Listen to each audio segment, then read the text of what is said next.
ஸ்தூல சரீரம். ஸ்லோகம் 87.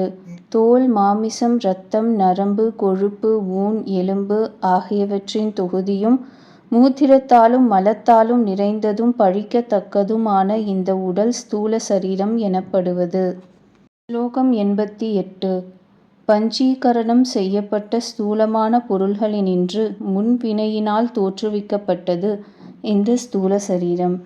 ஜீவனுக்கு இன்ப துன்ப அனுபவத்திற்கு இருப்பிடமானது.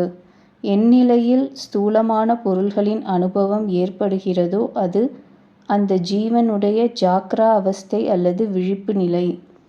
இந்திரியங்கள் வெளிப்போந்து போக விஷயங்களை தேடி அடையும் நிலை ஜாக்ரம் எனப்படும். ஸ்லோகம் 89. தான் இந்த ஸ்தூல சரீரமே என்று அத்துடன் ஒன்றுபட்டவனாய் ஜீவனானவன் வெளி இந்திரியங்களால் மாலை, சந்தனம், ஸ்திரீ முதலிய பலவகைப்பட்ட ஸ்தூலமான பொருள்களின் சேவையை செய்கிறான். ஆகையால் விழிப்பு நிலையில் இவ்வுடலுக்கு முக்கியத்துவம். ஏகதாத்மனா என்றால் பிரத்யேகாத்மாவாகிய ஜீவன் மனதின் மூலம் ஸ்தூல சரீரத்தில் பிரதிபலித்த சைத்தன்யத்தால் அதையே ஆத்மா அதாவது தான் எனக் கொள்கிறான். ஸ்வப்னத்தில் ஸ்தூல தேகத்திற்கு மனதுடன் தொடர்பு விட்டு போனதால் அங்கு ஸ்வரூப பிரதிபலனும் இல்லை. அப்பொழுது அது போகத்திற்கு காரணமாவது இல்லை.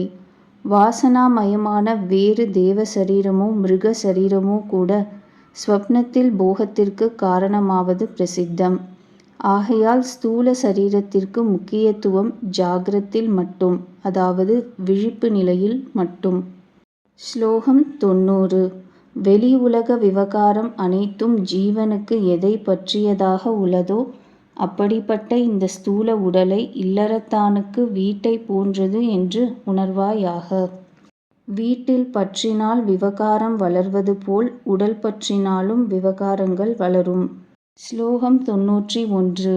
பிறப்பு, மூப்பு, சாவு ஆகிய இயல்புகள், பருமன் முதலியவை, பலவகையான குழந்தை பருவம் முதலிய நிலைகள், வர்ணம், ஆசிரமம் முதலிய நியமங்கள், பலவகையான நோய்கள், பூஜை, அவமானம், வெகுமானம் முதலிய விசேஷங்கள் ஆகிய இவை அனைத்தும் ஸ்தூல தேகத்திற்கு ஏற்படுவன.